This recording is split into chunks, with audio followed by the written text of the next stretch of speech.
안녕하세요. 제8회 논산시 청소년 진로 박람회 진로 콘서트 강연에 인공지능 전문가 직업에 대해서 강의를 맡게 된 김태성 강사라고 합니다. 반갑습니다.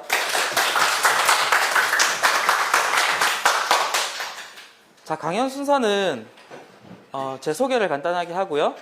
인공지능을 가급적이면 여러분 이해하기 쉽게 설명을 해드리도록 하겠습니다. 그리고 인공지능 전문가가 하는 일이 무엇인지에 대해서 살펴보고요. 그 다음에 저희가 중학생으로서 무엇을 준비해야 될 것이냐 여기에 대해서 이야기를 하고 맺은 말을 하도록 하겠습니다. 그리고 끝나고 질문을 받을 테니까 궁금한 거 있으시면 마지막에 질문을 해주시면 되겠습니다. 10대, 그러니까 제가 중학교에서 강의를 하는 건 처음이에요. 그래서 중학교에 오면서 내가 중학생 때 뭘 했을지를 생각해 봤거든요. 저는 방학이 되면 이게 제가 어릴 때 갖고 놀던 게임기입니다. 그래서 제가 소프트웨어 공학, 컴퓨터 공학을 전공하게 됐던 계기가 컴퓨터 게임을 어릴 때 많이 했었고, 그리고 이게 동기가 되었던 것 같습니다. 제 소개를 간단하게 하자면 주식회사 원킥의 대표이사고요. 그 다음에 대전대학교 정보통신공학부의 겸임교수로 재직하고 있습니다. 그리고 대덕특구 사회다 협동조합의 조합이사고요.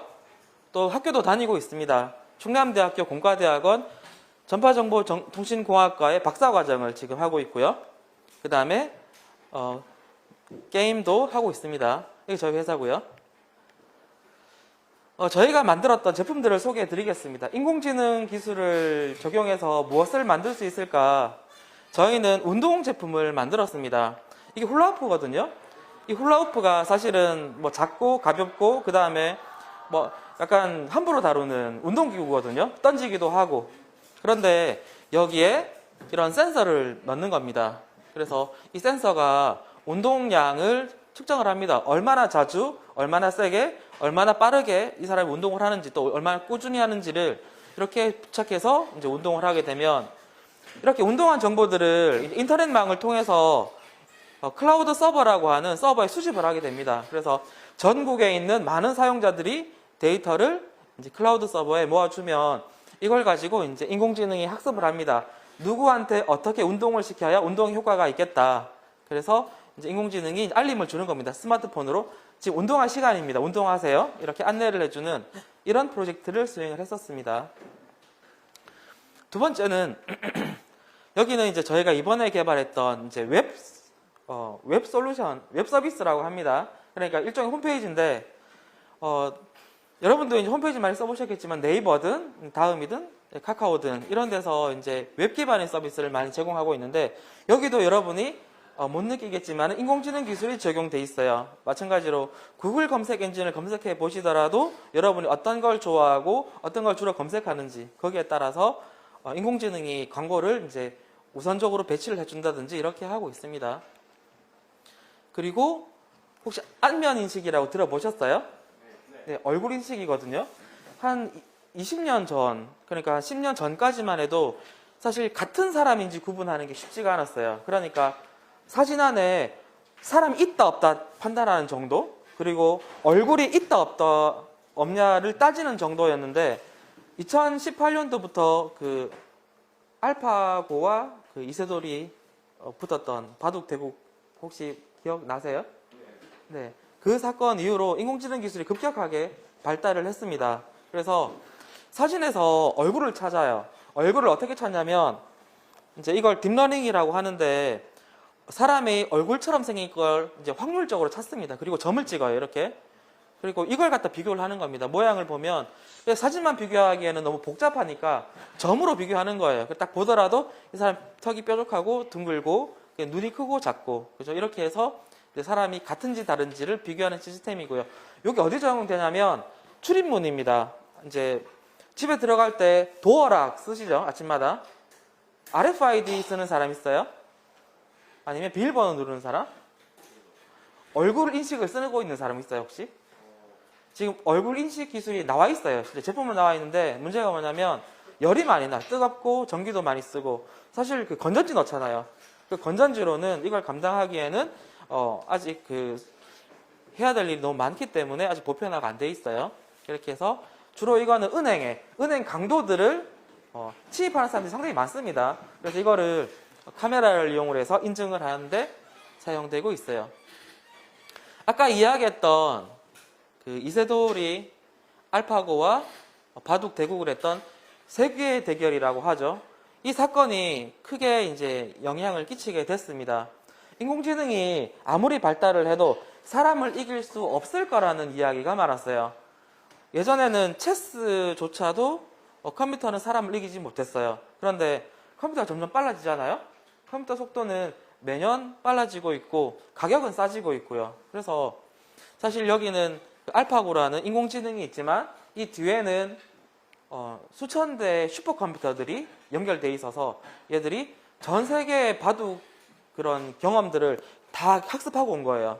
그래서 전 세계에 있는 모든 바둑 기사들에 대한 정보들을 다 갖고 있기 때문에 사실상 이긴다는 게 거의 불가능해요. 그래서 이세돌은 그래도 5판 중에 1판을 이겼거든요. 그래서 그 이긴 게 인간으로서의 마지막 승리였어요. 지금은 이길 수 없다고 합니다. 워낙 이제 똑똑해져서 그렇습니다. 이게 2016년도고요. 이게 파장이 상당히 컸어요. 그러면 인공지능이란 무엇이냐? 여러분이 지금 인공지능 전문가에 대한 강의를 듣고 가는데 인공지능이 무엇이냐라고 물어볼 때 어떻게 대답하겠습니까? 그죠? 너무 어려워요. 그래서 한마디로 설명할 수 있는 게 좋은데 말이 좀 어렵게 돼 있습니다. 저도 이제 중학교에 와서 또 너무 또 추상적으로 설명하는 것보다 이렇게 정의하고 있다는 것을 말씀드리고 싶습니다. 인간의 지능이 있고요. 이 인간의 지능을 흉내내는 겁니다. 실제 인간의 뇌세포를 분석을 해요. 그래서 뉴런이라고 하는 또 이제 퍼셉트론이라고 하는 인간의 그 뇌세포를 가지고 흉내를 내고 있는 겁니다. 인공지능이. 근데 의외로 잘 동작하고 있어요. 그죠? 예전에는 사진을 보고 이게 고양인지 개인지 구분하려고 하면 상당히 어려웠거든요. 근데 지금은 데이터만 많이 넣어주면 얘가 구분을 해요.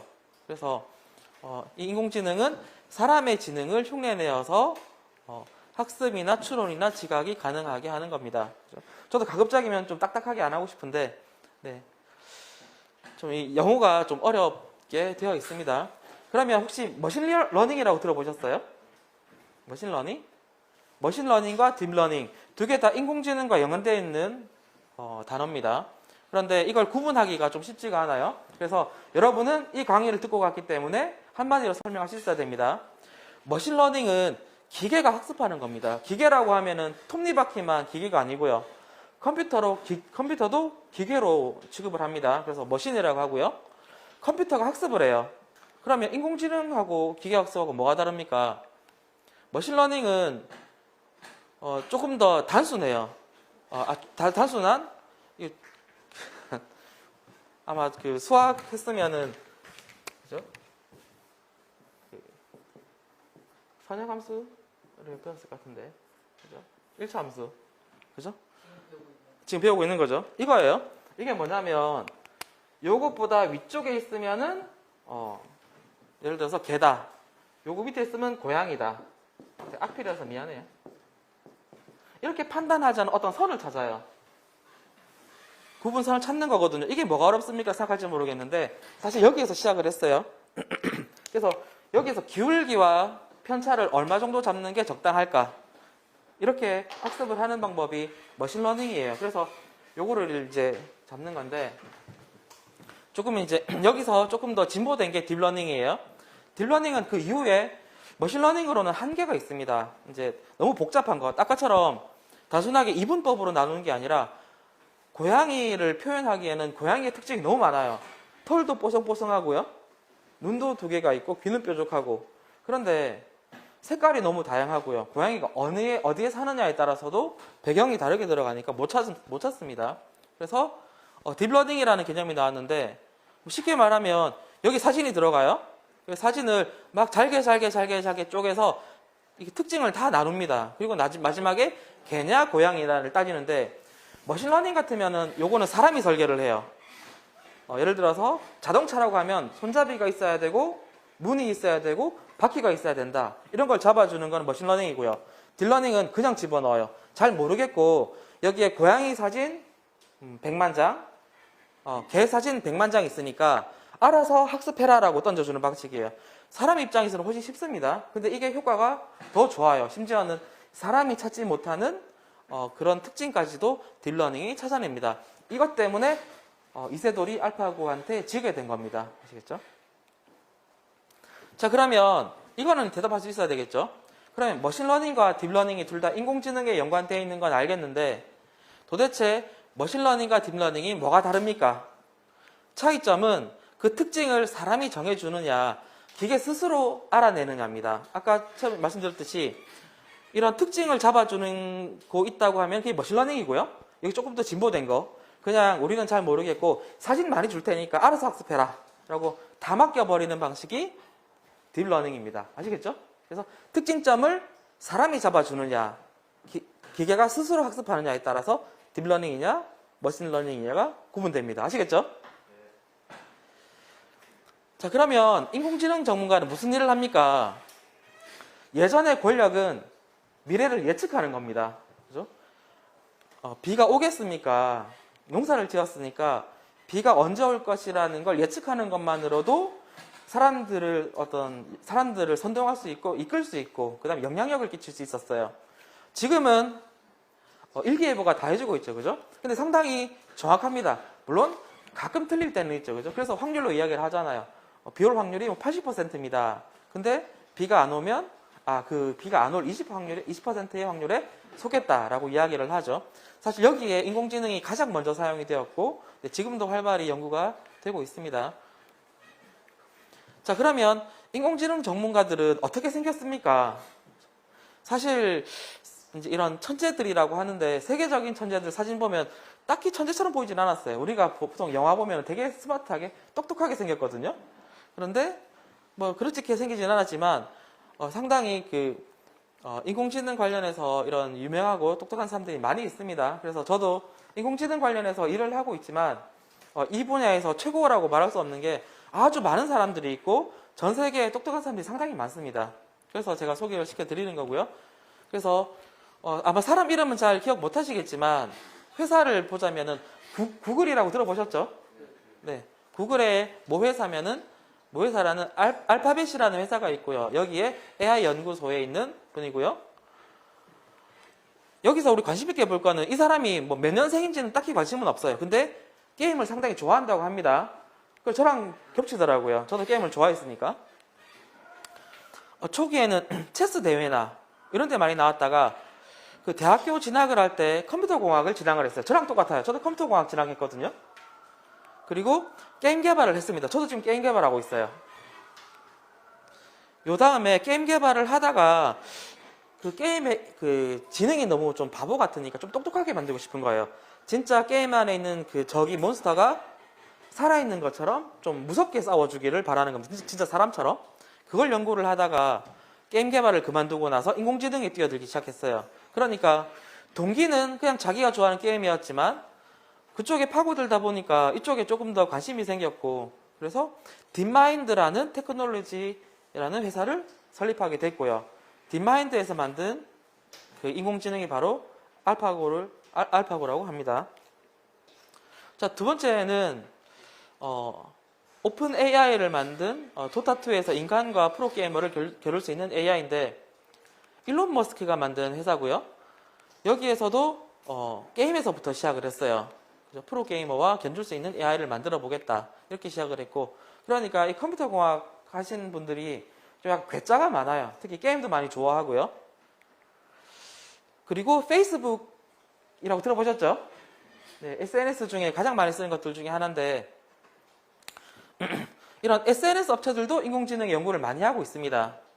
특히 페이스북은 AI 연구소를 미국 캘리포니아에 가지고 있고요. 그 다음에 이런 이제 전 세계 8곳에서 SNS 중심의 연구를 진행을 하고 있습니다. 그래서 그 중에 이제 그 주요한 그 개발자들이 이분과 이분입니다. 그렇죠? 자, 그러면 이제 나중에 진로를 생각해야 되겠죠. 여러분도 지금 중학생이고 그 다음 이제 고등학교를 진학하겠다 생각을 했을 텐데 사실 제가 중학교 때 진로라고 해야 고등학교 어디 갈까 정도 생각이었고요. 근데 사실 고등학교 어디 갈까 생각하는 것도 친구들 중에 좀 적었어요. 그나마 이제 좀 이제 고등학교 어디를 갈지 저는 이제 친구들과 그런 이야기를 좀 했었는데, 근데 그 이후까지는 생각을 못 했습니다. 왜냐하면 보이지가 않으니까. 저도 고등학교 가서 대학교를 어떻게 갈까를 그때 생각했으니까, 그죠? 그래서 이제 여러분이 사회에 나와서 이제 직업을 갖게 됐을 때, 만약에 인공지능 쪽으로 일을 하고 싶다. 어떤 일을 하게 됩니까? 저는 개발자 출신이에요. 개발자라고 하면 소프트웨어를 만드는 사람입니다. 근데 꼭 만드는 것뿐만 아니라, 사실 아까 여기 수학이 나왔는데 수학을 잘하면 상당히 좋습니다. 그러나 수학을 반드시 잘해야만 인공지능 전문가가 되는 건 아니에요. 아시겠죠? 이제 유리하기는 합니다. 특히 이제 글 잘 쓰는 사람들 있죠. 글짓기 할 때 논설문이나 이런 설득하는 글을 잘 쓰는 사람들도 상당히 도움이 많이 돼요. 그래서 어떤 분석가, 이쪽은 과학 쪽에 연관이 돼 있고요. 설계자, 프로젝트 관리자, 테스터, 학자, 마케팅, 그죠? 이런 이제 다양한 분야에서 인공지능 전문가들을 필요로 하고 있고, 그리고 AI라는 게 그렇게 좁은 분야가 아니라 상당히 폭이 넓다는 겁니다. 지금 가장 활발하게 연구되고 있는 게 자율주행이죠. 네. 한국도 자동차를 잘 만드는, 세계적으로 잘 만드는 나라 중에 하나고요. 그래서 이 자율주행에 관한 연구가 상당히 많이 되고 있습니다. 초기에 그 자율주행이 미국에서 먼저 나왔죠. 미국은 우리나라와는 다르게 그 서부 쪽이 사막이에요. 그래서 비도 잘 안 오고 안개도 잘 안 끼다 보니까 운전하기 편하거든요. 그래서 거기서는 자율주행 운행하기 편했는데, 한국은 끼어드는 사람도 많고, 그죠? 그 다음에 도로도 되게 복잡해요. 그리고 인구 밀도도 높고, 그 다음에 뭐 이제 단방향 도로도 많고, 그래서 운행이 힘들었었는데 지금은 상당히 활발히 연구가 되고 있습니다. 네. 그래서 지금 이제 한 번에 전체 자율주행을 한 번에 넘어가는 게 아니라, 아마 그 아버지 운전하는 거 보시면은 이제 운전을 할 때 어느 정도 도와주는 기능들이 있어요. 주변에서 이제 차량이 접근하고 있으니까 뭐 감속해라, 알림을 준다든지, 또는 기본적으로 핸들을 손만 대고 있으면 알아서 이제 운행을 해주는 수준까지 이렇게 진행이 되고 있습니다. 혹시 라이다 센서라고 들어보셨어요? 이렇게 써요. 라이다. 라이다 센서는 그 구글카 보면은 제일 꼭대기에 달려 있습니다. 카메라거든요. 자율주행할 때 차의 눈이라고 생각하시면 돼요. 그래서 이 카메라 원리가 뭐냐면, 지금 레이저 포인터 보이세요? 레이저 포인터. 천장이 보입니까? 이게 레이저거든요. 이 레이저를 빠르게 회전시켜서 주변을 스캔하는 거예요. 이 레이저 특징이 뭐냐면, 이 빛이 갔다가 오는 시간 있죠. 그 시간을 보고 이 빛의 속도를 알고 있으니까 거리를 계산을 해요. 그죠? 거리는 시간 곱하기 속력. 그죠? 이렇게 해서 거리를 알아낼 수가 있는데, 그걸 가지고 빠르게 회전을 하면 360도 빠르게 회전하면서 주변에 있는 장애물을 감지를 해요. 그래서 차 입장에서 보면 사람들이 이렇게 둘러싸여 있을 때 얼마나 가까운지 사람의 위치를 이렇게 파악할 수 있다는 겁니다. 그래서 충돌을 피할 수가 있어요. 근데 이제 달리고 있을 때 이야기 달라지겠죠. 노루라든지 이제 길 앞에 동물이 나와 있을 때 차가 빠르게 달리고 있으면은 빨리 인지하지 못하면 부딪힐 거예요. 그죠? 그래서 인식 속도도 상당히 좀 빨라야 됩니다. 혹시 이 중에 아는 거 있어요? 한 번이라도 써본 사람 손 들어보세요. 아리아. 얘가 아리아 아마 작은 버전인 것 같아요. 네. 사실 이거 처음에 제일 먼저 나왔던 것 같거든요, 이게. 네. 근데 이게 연동하기가 처음에 좀 불편했었는데, 근데 그 이후로부터 많은 버전이 나왔고요. 저희도 아침에 매일 이거 같은데 이걸로 매일 음악을 틀어요. 네. 이게 지금 네이버 뮤직이든 연결돼 있잖아요, 그죠? 멜론이든 연결돼 있어서 인터넷으로 스트리밍을 하면서 음악을 들려주잖아요. 네. 이게 상당히 편하죠. 한번 써보면 이제 음성 인터페이스가 상당히 편하기 때문에. 근데 인공지능이라는 게 여러 분야가 있는데, 말을 알아듣는 것도 인공지능이에요.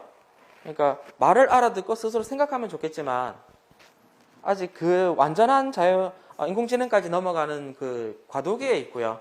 사람의 말을 잘 알아듣는 것만으로도 지금은 좀 대단한 기술이기는 합니다. 근데 지금은 이제 그 자연어 처리라고 하는 분야에서 이게 진행이 되고 있습니다. 최근에 인공지능이 상당히 많이 그 발달을 하고 있고요. 혹시 작곡하는 인공지능 보셨어요? 어떤 분위기의 음악을 작곡해 달라라고 하면은 네, 그 음악을 작곡해서 줍니다. 어떤 그 분위기에 슬픈 고양이가 생각나는 음악을 작곡해 달라고 하면 자기가 없던 노래를 작곡을 해요. 그죠? 그래서 사실 이제 작곡가들이 위협을 좀 받고 있죠. 왜냐하면 자기가 그런 배경음악이라든지 간단한 음악을 작곡해서 이제 돈을 버는 사람들이 있을 텐데 인공지능이 나와서 음악을 아주 빠른 시간에 작곡해버리면 먹고 살 방법이 없어지잖아요. 그죠? 그래서 이게 저작권 문제가 되지 않느냐. 근데 이 저작권 문제는 더 어떤 문제냐면 인공지능이 만든 음악은 그 저작권 누구에게 있냐 이거죠. 왜냐하면 인공지능은 사람이 아니거든요. 기계예요. 그러면 이 기계를 소유한 사람의 것이냐 또는 이 기계 인공지능을 만든 개발자의 것이냐. 그죠? 그러니까 누구 것이냐라는 게 아직도 문제가 되고 있어요. 그러니까 기술 발전은 되게 빠른 반면에 법률적인 문제들이 못 따라가고 있어요. 그래서 이런 게 지금 좀 분쟁이 되고 있고 인공지능 기술은 그림도 그림이다 이렇게. 그러니까 인공지능 기술이 지금 이번에 제가 하고 있는 프로젝트가 뭐냐면 단어를 이야기를 하면 단어에 대한 영상을 주고요. 그 영상을 가지고 영화를 만들어줘요. 아시겠죠? 그러니까 심지어는 감독까지 하는 겁니다. 거기까지 가고 있는 상태고요. 이렇게 작곡이나 연주를 하기도 합니다. 자, 그러면 저희가 앞으로 이제 인공지능 전문가가 되기 위해서 무엇을 해야 될까를 좀 생각해 봐야 되겠죠. 저는 중학생 때 게임을 상당히 좋아했었고 방학 시작하면 방학 첫날 게임팩을 샀어요. 지금은 게임팩이라는 개념이 없을 텐데 돈을 주고 사거든요. 그걸 가지고 2달 동안 밤새서 게임을 해요. 그리고 뭐 저는 이제 친구들이랑 네, 그렇죠. 네, 요즘도 뭐 닌텐도 관련된 거 보면은 그 팩으로 나오기도 하죠, 그죠? 네, 그렇기도 한데, 근데 요즘은 대부분 인터넷으로, 그죠? 마켓에서 다운로드 받는 방식으로 하잖아요, 그죠? 혹시 스마트폰 게임 하나라도 하는 사람 손 들어보세요. 그죠? 하고 있죠. 그러니까 게임을 하는 사람 상당히 많아요. 그래서 자기가 이런 좋아하는 분야를 좀 하면 어떨까 싶고요. 그런데 게임만 좋아했어도 됩니까? 왜냐면 부모님들 별로 안 좋아하는 이야기거든요. 그죠? 자꾸 이제 저도 이제 게임을 좋아하긴 했지만 중학교 1학년 때까지는 성적이 상당히 안 좋았어요. 수학 성적이 상당히 안 좋았는데 중학교 2학년 때 담임선생님이 되게 무서웠거든요. 네, 되게 무서워서 그때부터 좀 수학을 좀 하기 시작을 했습니다. 늦게 시작을 했어요. 좀 약간 성적이 되게 안 좋았었는데 하면 올라가요. 그리고 고등학교 가보니까 중학교 수학이 상당히 중요하다는 생각이 들어요. 그게 기본이었던 것 같고요. 그리고 대학교 가니까 사실 큰 차이는 별로 없었고 그냥 그걸 영어로 한다는 것밖에는 차이가 없었던 것 같아요. 그래서 지금 중학교에서 수학이 이게 좀 여러분 압박이 될 것 같기는 한데 네, 중요하다는 생각이 듭니다. 그리고 저는 컴퓨터공학을 전공을 했어요. 근데 제가 컴퓨터공학 면접을 볼 때 교수님이 하시는 말씀이 우리는 게임 만드는 데가 아니라고 하시더라고요. 저는 컴퓨터공학을 전공하고 졸업할 때 게임 만드는 데가 아니구나라는 걸 그때 알았어요.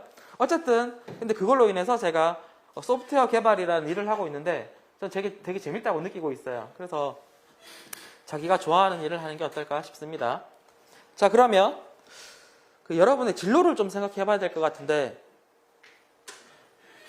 자, 여기 여러분이 있어요. 이게 우리 인간이 있고요. 컴퓨터 공학이라는 게 무엇일까를 보면 이제 인간이 하고 있는 일을 자동화해 주는 일입니다. 그죠? 근데 인공지능이라는 건 그 사이에 있어요. 그 사이 어딘가에 있는데 활용하는 정보들은 자연 정보들을 이용을 해요. 그죠? 우리 인간도 자연이거든요. 그리고 자동차 운행할 때 오는 비라든지 빛의 밝기라든가 이런 것들도 자연이에요. 그래서 자연을 분석하는 게 이 통계학과라고 하면 인공지능이라는 것은 그 사이쯤 있습니다. 그래서 모든 걸 반드시 컴퓨터 공학을 해야 된다 이런 말은 아니고요. 저도 이제 사실 정보통신공학과 컴퓨터공학 요 학부제가 유행하면서 요 두 개를 전공을 했거든요. 그래서 이쪽은 완전히 소프트웨어 쪽이고요. 이쪽은 기계 쪽이에요. 그 중간에 있는 게 이 정도 되겠고요. 그러니까 이거는 여러분이 나중에 대학을 진학하게 된다면 내가 이제 어떤 쪽으로 가야 될까 생각해야 될 부분인 것 같고 이쪽은 이제 수학이라든지 또는 이제 통계학 네, 이러한 좀 다양한 분야의 좀 지식이 필요하다라는 거고요. 이건 제가 쓸까 말까 하다가 네, 그냥 제 경험상 쓰는 겁니다. 수학과 영어는 놓지 마시기 바랍니다. 못해도 괜찮아요. 저는 30대가 돼서 영어 학원을 다녔어요. 그죠? 그리고 지금 40대가 돼서 대학원을 다니고 있거든요. 그래서 천천히 해도 상관없다고 생각해요. 잘 못해도. 그래서 놓지는 말자. 아시겠지? 자, 그리고 저는 그러니까 여러분 중학생이다 보니까 이 어려운 딱딱한 공학 이야기보다는 제가 그 진로를 정할 때 여러분한테 도움을 줄 만한 이야기를 뭘 할 수 있을까 생각을 해봤습니다.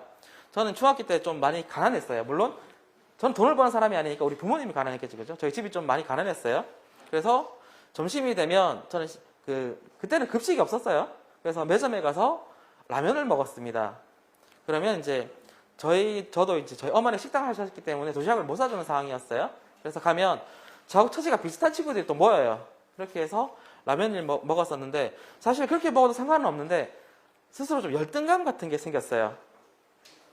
그래서 그런 와중에 그때도 이런 강연이 있었거든요. 학교에 강당에 외부에서 강사가 와서 이런 강연을 하는 기회가 많이 있었거든요.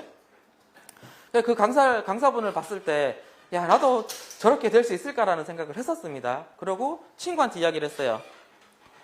야, 나도 성공하면 저 강사처럼 교단에 서서 내 경험을 이야기를 하고 싶다라고 이야기를 했거든요. 그러니까 그때 친구가 야, 그러면 정말 좋겠다라고 이야기를 했었어요. 그렇게 이야기를 했었는데 제가 이렇게 중학교에 와서 이 제 경험을 이야기를 하게 되니까 말을 하면은 이루어진다라는 생각이 들었습니다. 그래서 오늘이 제 첫 번째 이제 중학교에 와서 강의하는 건 처음이라고 했잖아요. 그래서 제 꿈에 한 걸음 더 다가가는 날이고요. 제 그 진로를 말씀을 드리면 이렇게 꼭 가야 된다는 건 아닌데, 그죠? 제가 이제 걸어왔던 이야기를 하면 저는 정보컴퓨터공학을 전공했고 부산대학교 공과대학교 정보컴퓨터공학을 전공을 했어요. 그리고 저는 게임을 좋아해서 닌텐도 게임을 개발을 했었습니다. 제가 만든 게임은 일본에서 발매가 됐어요. 일본인을 위한 게임이었고요. 닌텐도 DS의 배용준과 비오는 한국어 공부 아시겠죠? 이거를 개발을 했었습니다. 그리고 소프트웨어 회사를 창업을 했어요. 회사 다니다가 그래도 내가 하고 싶은 꿈이 있었거든요. 그래서 소프트웨어 개발 회사를 창업을 했고 회사 이름은 원킥입니다. 제가 최근에 인공지능 기반의 소프트웨어를 개발을 하고 있고 그 다음에 최근에는 늦게 이제 또 진학을 했어요. 공부가 저는 대학교 졸업하는 순간 끝나는 줄 알았어요. 근데 공부는 끝이 없구나. 지금은 충남대학교 공과대학에서 전파정보통신공학과에서 박사과정을 하고 있습니다. 올해 수료할 예정이고요. 그래서 제가 드리고 싶은 말씀이 뭐냐면 제가 그 중학생 때 친구한테 이야기를 했었어요. 앞에 있는 강사처럼 나도 나중에 강단에 서서 이런 이야기를 하고 싶다라고 이야기를 했는데 이게 실제 그렇게 되더라고요. 그죠? 그때는 내가 뭐 되게 가난하고 힘들었지만 여러분도 뭐 꼭 인공지능 전문가가 되라라고 이야기하고 하는 건 아니에요. 뭔가 자기가 되고 싶은 게 있으면 이야기를 하세요. 물론 비웃을 수도 있어요. 저도 친구가 뒤에서 비웃었거든요. 누가 시켜준다더냐? 라고 하면서 웃더라고요. 화가 나더라고요. 그래서 내가 언젠가 증명해 보이고 말겠다 속으로 생각했어요.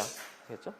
그래서 말을 꺼내면 그 생각이 실천하게 되는 동기가 되니까 언젠가 이루어질 수 있게 말을 해보는 게 어떨까 싶습니다. 네, 감사합니다.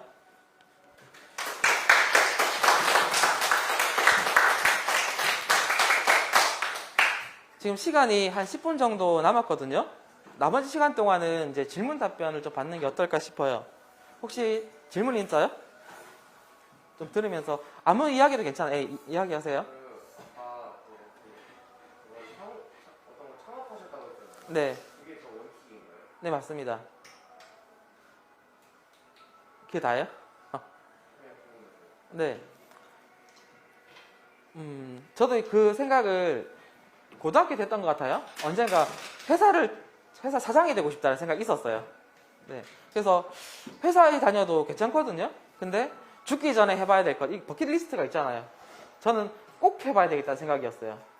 그래서 창업을 했고, 열심히 일하고 있습니다. 재밌어요. 물론 대기업이 아니잖아요.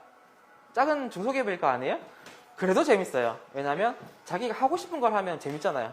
그죠? 그리고 진짜 열심히 하게 됩니다. 그래서 창업하기 잘했다고 생각을 하고 있습니다. 또 질문 있어요? 편하게 질문하세요. 어떤 게임 종류를 제일 좋아하세요? 저요? 아까 이야기했지만 저는 그 와우라고 하는 게임의 그 메인 탱커입니다. 네, 그래서 저는 모든 종류의 게임을 다 좋아하고 이왕이면 어려우면 어려울수록 더 재밌어요. 약간 그런 성취감이 있어서 그런 것 같습니다. 네. 디아블로 내고 있어요? 디아블로 하고 있냐고요? 어떻게 알았어요? 네, 디아블로 이번에 새로 리뉴얼된 거 나왔잖아요. 네, 거기서 아마존으로 풀세트 다 맞췄고요. 네, 아마 맨땅 아마존으로 다 키웠습니다. 네. 스타크래프트도 하셨어요? 예, 저 스타크래프트 길드에 있었어요. 그래서 지금도 하세요? 지금은 이것도 스포츠잖아요. 잘하는 사람들이 너무 많이 나와서 지금의 세대들의 친구들하고 붙어봤거든요. 안 되더라고요. 일단 분당 클릭 속도가 있잖아요. 못 따라가요. 진짜 노인 같더라고요, 제가.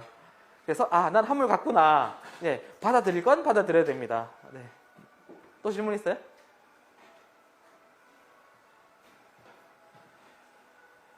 네, 편하게 이야기해도 됩니다. 여기 들으면서 좀 말이 안 된다는 거 없었어요? 아니, 궁금한 거? 이제 여기 인공지능 전문가 직업에 대한 이제 설명을 해준다고 해서 왔을 거 아니에요. 여기 온 건 여러분 스스로 발로 걸어왔을 거 아니에요, 그죠? 관심이 있으니까 왔을 거예요. 그래서 그 관련해서 어떤 바보 같은 질문도 괜찮아요. 네, 이야기하세요. 결혼하셨어요? 할게요, 안 할게요? 했습니다. 그것도 일찍 했어요. 저는 이제 인기가 많았습니다. 보기에는 안 그래 보이겠지만 제가 고등학교 때 총학생 회장이었어요. 그리고 축제를 하면 항상 춤을 추러 나갔고요. 그래서 댄스 팀을 가지고 있었고요. 그리고 한 번도 반에서 1등을 놓친 적이 없어요. 그러니까 노는 것하고 공부가 반대가 아니에요. 아시겠죠? 잘 노는 놈이 공부도 잘해요. 그러니까 노는 것도 열심히 하고, 그러니까 제가 학교에 춤추고 있으니까 선생님들이 학교를 날라리로 만들 거냐 그러더라고요. 근데 제가 아는 춤은 그게 아니거든요. 춤이 힘들어요. 저는 브레이크 댄스를 했었어요. 네, 헤드스핀 전공이고요. 대학교 가서 돼요? 지금 안 되죠. 제가 지금 몸무게가 한 30kg가 늘었어요. 그래서 지금 다칩니다. 그리고 다치는 걸 떠나서 추태입니다. 아시겠죠? 네, 아까 이야기했잖아요. 이제 물러설 때를 알아야 된다. 네, 질문하세요. 어디 지역 출신이세요? 어디요? 어디 지역 출신이세요? 고향은 울산이에요. 네, 울산에서 태어났고, 사실 울산이라고 하면은 도시긴 한데, 저는 울산에서 울주군이거든요. 완전 농촌이에요. 그러니까 집 방문 열고 나가면 진짜 논이었어요. 개구리 우는 진짜 그런 데 살았고요. 대학교를 진학하면서 대학교를 생각을 못 하고 있었어요. 지금도 그렇겠지만 혹시 대학교 어디 갈지 생각하고 있는 사람 있어요? 이거를 안 보이니까 저도 생각을 못 했어요. 근데 고등학교 가서 되게 집이 가난했거든요. 이제 아버지가 일찍 돌아가시고 해서 진짜 가난했어요. 그래서 대학교를 생각을 못하는 상황이었어요.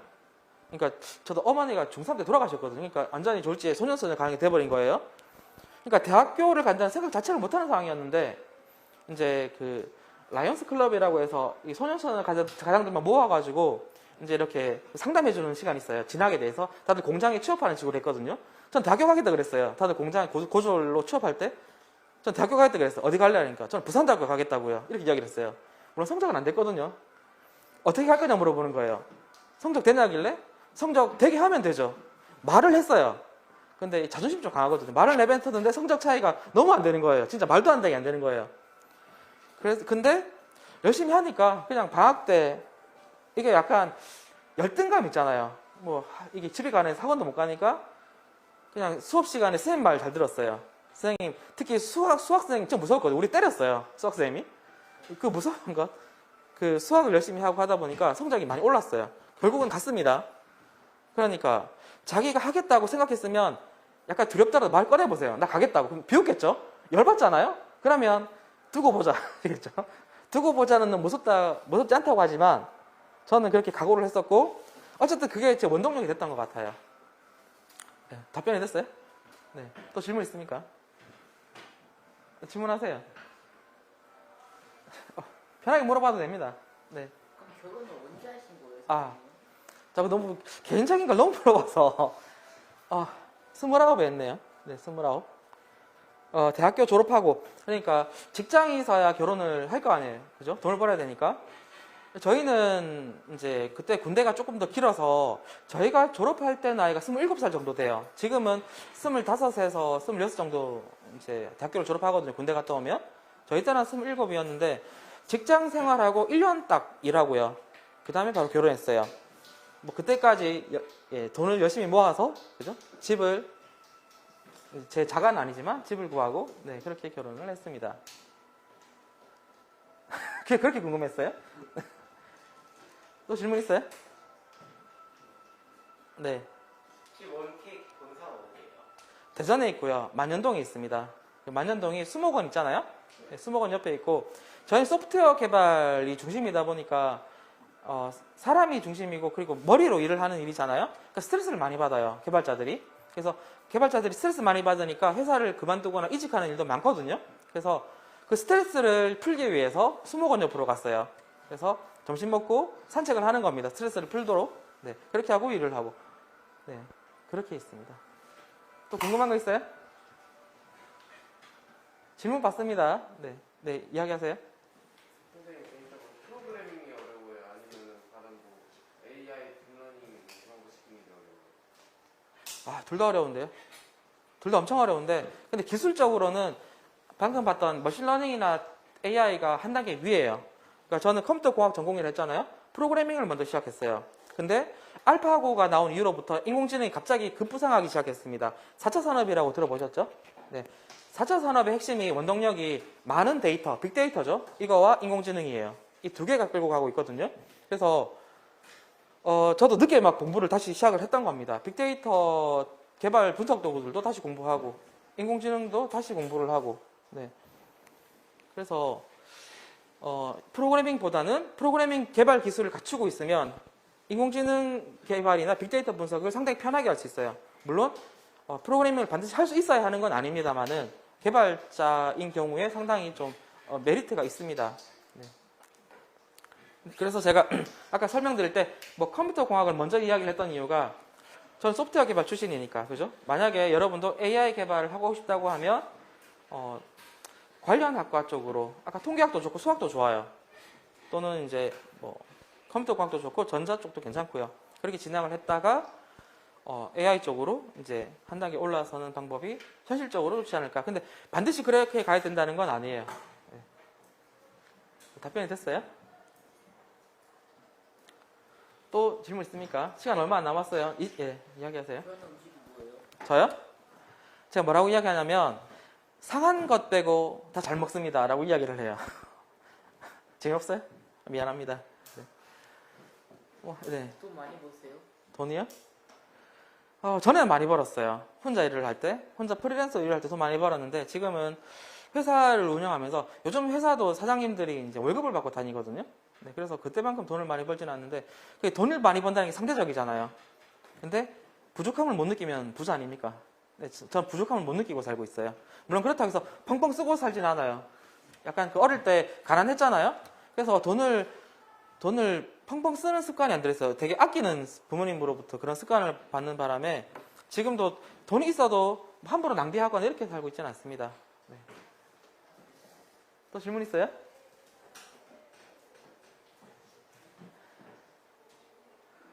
네, 궁금한데 혹시 수학 재밌어요? 재밌겠어요?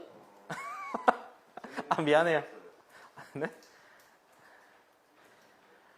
AI 전문가 쪽으로 일을 하면 좋겠다라고 생각되는 사람 있어요? 혹시 이 강연을 듣고 더 없어진 거 아닌가요? 자, 그러면 이제 시간이 거의 다 된 것 같고, 이제 설문조사를 해야 돼요. 한 5분 남았는데, 여러분이 이 강연을 듣고, 그죠? 얼만큼 이제 만족하는지 쓰셔서 제출해 주시면 됩니다. 네, 뒤로 넘겨주세요.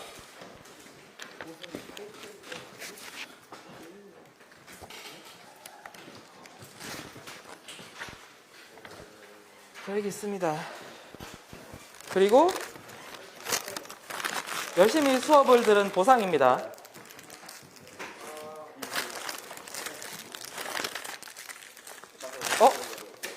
이거 좀 모자라겠는데? 자, 이거 몇 개 없어요. 나 이런 대로인 줄 알았는데. 그러면 이렇게 하겠습니다. 질문 많이 한 친구. 지금 이거 5개 남았어. 미안해요. 네. 질문 많이 한 친구 주겠습니다.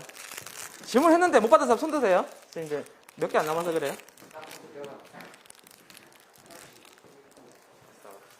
자, 미안. 자, 질문했는데 못 받았다. 자. 자, 2개 남았는데 받고 싶은 사람? 손 들면 줍니다. 미안해, 이게 충분히 많았으면 다 줄 텐데 몇 개 없어서 그렇습니다. 그리고 여기서 카드를 나눠주겠습니다. 뭐 카드요? 이게 무슨 카드냐면 그냥 뭐 띠부실 같은 건 아니에요. 이제 요거 시간 날 때 그 설문하러 들어와 주세요. 이제 다음 과정 만드는 데 도움 많이 됩니다. 자, 뒤로 전달해 주시고요.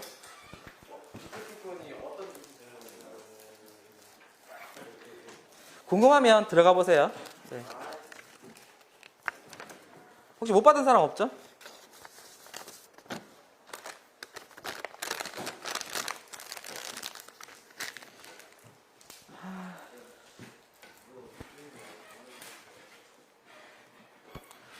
한 4분 남았는데 혹시 또 못다한 질문 같은 거 없나요? 집에 가서 이불 차지 마시고 궁금한 거 있으면 지금 물어보세요. 제가 언제 여기 오겠습니까? 네. 자식은 몇 명이에요? 네? 자식이 있어요? 네, 있죠. 저 딸들 있습니다. 네. 몇 학년이에요? 한 명은 초등학교 4학년, 한 명은 유치원생. 개인적인데 상당히 관심이 많네. 나중에 뭐, 네.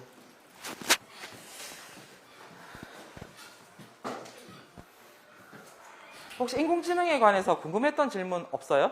평소에 가졌던, 네, 인공지능에 관련해서. 지금 다 게임이나 또 개인적인 것만 자꾸 질문하셔가지고, 그 인공지능에 관련돼서 다 이야기를 많이 못한 것 같거든요.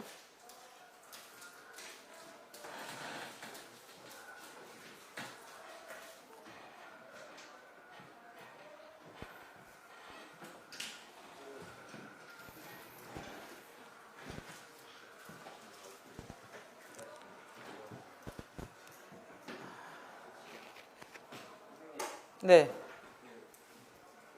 인공지능 그런 거 준비하시는데 얼마나 걸리세요? 시간이 많이 걸렸어요. 그러니까 모르던 걸 하는 거였거든요. 예를 들어서 뭐 프로그래밍 언어, C나 C++이나 자바 같은 언어는 대학교 때 배우고 일을 하기 시작했거든요. 그런데 인공지능은 회사에서 일을 하고 있는데 갑자기 인기가 생기게 됐잖아요. 그래서 맨땅에 헤딩을 해야 되는 상황이에요. 그래서 인공지능 만들 때 어떤 언어 쓰세요? 결론을 이야기를 하면 한 3년? 만시간의 법칙이거든요. 한 3년을 했던 것 같아요. 컴퓨터 언어 뭐 쓰세요? 언어는 제일 처음 쓴 게 C 언어고요. 그 다음 쓴 게 C++, PHP, 자바, 파이썬. 사실 개발 오래 하면 언어는 의미가 없어요. 언어는 영어를 쓰냐, 일본어를 쓰냐, 프랑스어를 쓰냐 이 차이고요.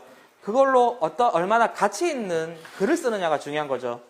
한국어를 쓰더라도 반지의 제왕을 쓸 수가 있고요. 영어를 쓰더라도 뭐 이제 비난하는 글을 쓸 수도 있겠죠. 쓸모없는 글을 쓸 수도 있어요. 그래서 프로그래밍 언어도 마찬가지거든요. 나중에 많이 짜다 보면 언어는 그냥 언어일 뿐이고 그걸로 얼마나 가치 있는 걸 만드느냐. 이게 중요한 것 같습니다. 또 질문 있어요? 학교 다닐 때 가장 못했던 과목이 뭐예요? 이제 다 잘할 수는 없잖아요. 나도 이제 수학 하나만 잡고 시작했거든요. 딴 거는 다 포기하고. 진짜 공부 못했었어요. 중학교 1학년 때까지도 못했어요. 제일 못했던 게 뭐였어요? 국사, 사회. 그러니까 인문학 쪽 있잖아요. 인문학 쪽을 잘 못했어요. 그러니까 시간을 많이 투자하면 되는데 잘 투자를 못했어요. 수학은 게임 같은 느낌이 들었거든요. 언제나 답이 있었으니까 숨어있는 열쇠 찾는 느낌이었는데 국사, 사회 이쪽은 이게 힘들더라고요. 네. 근데 단순한 게 힘들어하시는 스타일이에요. 근데 지금 생각하면은 제일 가치 있는 과목인 것 같아요. 이제 세계사나 국사 이런 것들이. 그래서 뭐 어느 것도 소홀히 하지 말고 열심히 하시길 바랍니다. 네. 자,